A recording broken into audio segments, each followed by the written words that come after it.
Halo semuanya, video kali ini adalah alur cerita sebuah film horor yang berjudul Mata Batin. Sebuah film yang menceritakan tentang kakak beradik yang memiliki kemampuan melihat makhluk-makhluk dari dunia lain. Tapi sebelum saya mulai ceritanya, jangan lupa ya buat kalian yang belum subscribe, ayo di subscribe dulu channel Kita Film. Bangkok tahun 2017, seorang gadis yang bernama Alia sedang berada di sebuah kafe. Tidak berapa lama kemudian pacar Alia yang bernama Davin lalu datang. Alia lalu mendapat telepon dari pamannya yang memberitahu kalau kedua orang tua Alia telah meninggal karena kecelakaan. Setelah mendengar berita itu, Alia segera pulang ke Indonesia. Tapi dia tidak bisa melihat jenazah kedua orang tuanya karena mereka harus segera dimakamkan. Paman Alia yang bernama Herman bercerita kalau mobil orang tua Alia menabrak sebuah truk yang memuat besi baja. Setelah kematian orang tuanya, Alia sekarang hanya tinggal berdua dengan adiknya yang bernama Abel. Karena rumah itu adalah rumah dinas, Alia dan Abel terpaksa harus pindah karena ayahnya telah meninggal. Dan mereka berdua akan menempati rumah warisan orang tua mereka yang sudah kosong selama setahun, yaitu rumah masa kecil mereka. Saat di perjalanan, Abel berkata kalau dia tidak suka tinggal di rumah itu karena ada sesuatu yang menempati rumah itu. Ternyata Abel memiliki indera keenam yang bisa melihat makhluk-makhluk dari dunia lain. Tapi Alia dari dulu tidak percaya dengan kemampuan yang dimiliki oleh adiknya itu. Mereka akhirnya sampai di rumah itu dan bertemu dengan penjaga rumah yang bernama Mang Asep. Alia sedang di kamar orang tuanya bersama Davin. Untuk sementara Davin akan tinggal di situ untuk menemani Alia dan adiknya. Lampu tiba-tiba mati dan Alia segera membetulkannya. Setelah lampu itu menyala, Alia lalu keluar dan dia tidak sadar kalau botol minumannya ketinggalan di atas kasur. Abel yang baru masuk ke dalam rumah langsung merasakan keanehan. Dia lalu melihat botol milik Alia menggelinding di lantai. Padahal botol itu sebelumnya ada di atas kasur. Abel kemudian masuk ke dalam kamar dan melihat barang-barang yang ditutupi dengan kain putih. Lampu tiba-tiba mati dan salah satu dari kain putih itu tiba-tiba bergerak mendekati Abel. Malamnya Abel terbangun karena lapar dan dia lalu pergi ke lantai bawah untuk mengambil makanan. Abel tiba-tiba mendengar ada suara. Dia lalu segera kembali ke kamar dan ada sesuatu yang mengikutinya. Alia yang sedang tidur langsung terbangun karena mendengar Abel yang berteriak ketakutan. Dia dan Davin lalu segera pergi ke kamar Abel. Abel bercerita kepada kakaknya kalau ada sesuatu di rumah mereka. Tapi Alia yang masih tidak percaya berencana akan mengajak Abel ke psikiater. Mendengar itu Abel lalu berkata kalau dia tidak sedang berhalusinasi. Saat kecil ibu Abel tidak pernah membawanya ke psikiater, tapi dia membawa Abel pergi ke seorang paranormal. Abel lalu memberitahu kakaknya kalau sejak kecil dia memang bisa melihat mereka yang sudah mati karena mata batinnya sudah terbuka. Besoknya mereka bertiga pergi ke rumah paranormal itu. Dia bernama Bu Windu. Bu Windu menjelaskan kalau mata batin disebut juga mata ketiga atau indera keenam, sebuah kemampuan yang dimiliki oleh seseorang untuk bisa melihat dunia lain. Bu Windu berkata kalau mata batin Abel sudah terbuka ketika dia berusia 5 tahun karena ada keturunan dari neneknya. Setelah mendengar semuanya, Alia menganggap kalau itu semua tidak masuk akal. Dan untuk membuktikannya, Alia tiba-tiba meminta agar Bu Windu membukakan mata batinnya. Alia baru bisa percaya kalau dia juga melihat apa yang dilihat oleh adiknya. Bu Windu mengingatkan jika mata batin Alia sudah dibuka, maka dia tidak bisa menutupnya lagi. Bu Windu mulai melakukan ritual untuk membuka mata batin Alia. Setelah Bu Windu membuka mata batinnya, Alia tetap tidak percaya karena dia tidak melihat apa-apa. Sesampainya di rumah, Alia berkata kepada Abel kalau mereka besok akan pergi ke psikiater. Alia akan tinggal berdua dengan Abel karena Davin pulang ke rumah orang tuanya di Bandung. Setelah Davin pulang, Alia melihat ada bekas tangan di lengan kirinya. Alia sedang di rumah sakit untuk memeriksakan memar yang ada di tangannya. Di sana dia lalu bertemu dengan seorang anak kecil yang bernama Tasya. Tasya bercerita kalau dia dirawat di situ karena dipukuli oleh ayahnya. Tasya lalu meminta agar Alia menyampaikan kepada ibunya kalau dia tetap menyayangi ayahnya. Setelah selesai periksa, Alia melihat kursi roda Tasya kosong dan dia segera menemui ibu Tasya. Alia pun langsung terkejut karena Tasya ternyata telah meninggal tadi pagi. Dia pun semakin kebingungan karena suster berkata kalau dari tadi Alia duduk sendirian. Alia kemudian menelpon Abel dan menceritakan kejadian aneh yang baru saja dialaminya. Abel lalu memberitahu kalau mereka tidak bisa membedakan apakah yang mereka lihat itu orang atau bukan. Alia tiba-tiba mendengar ada suara dari dalam toilet. Perlahan-lahan Alia melihat dari bawah pintu dan dia langsung berlari ketakutan karena ternyata itu adalah hantu. Ketakutan Alia tidak hanya sampai di situ karena dia juga melihat seorang pria yang wajahnya hancur. Saat berada di lift, lampu tiba-tiba mati dan Alia melihat ada hantu perempuan berambut panjang. Di parkiran, Alia kembali bertemu dengan hantu perempuan yang merangkak turun dari atas mobilnya.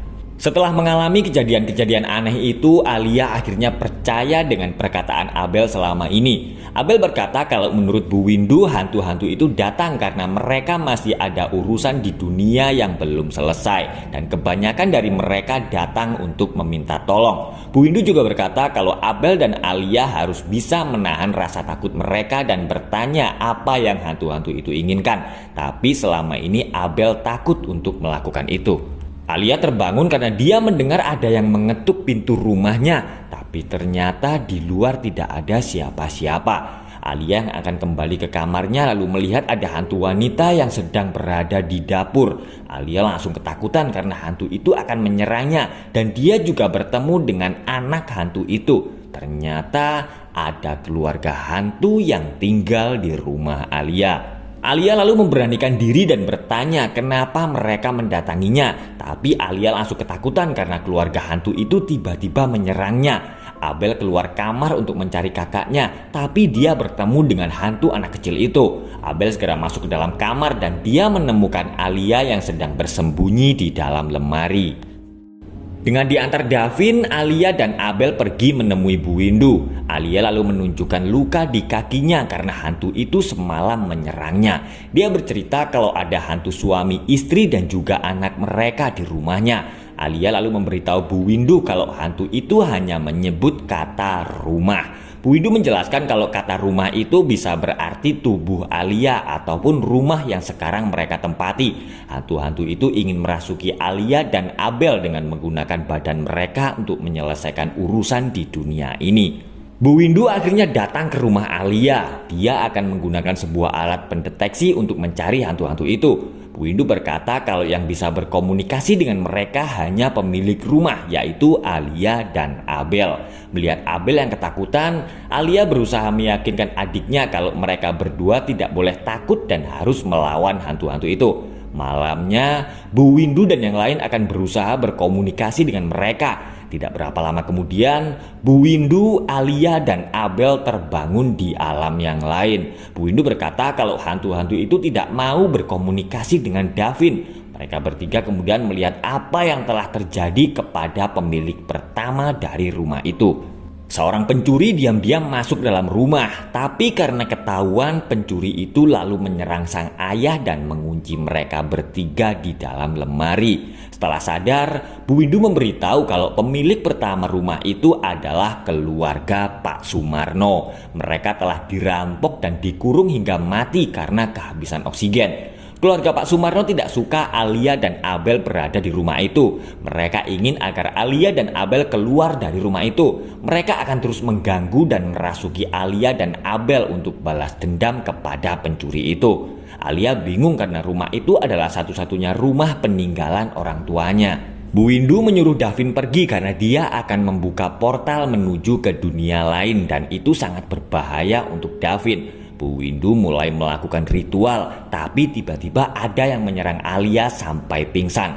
Alia kemudian terbangun di alam yang lain, yaitu waktu di mana keluarga Pak Sumarno mati terbunuh. Mereka bertiga tiba-tiba bangun dan mendekati Alia.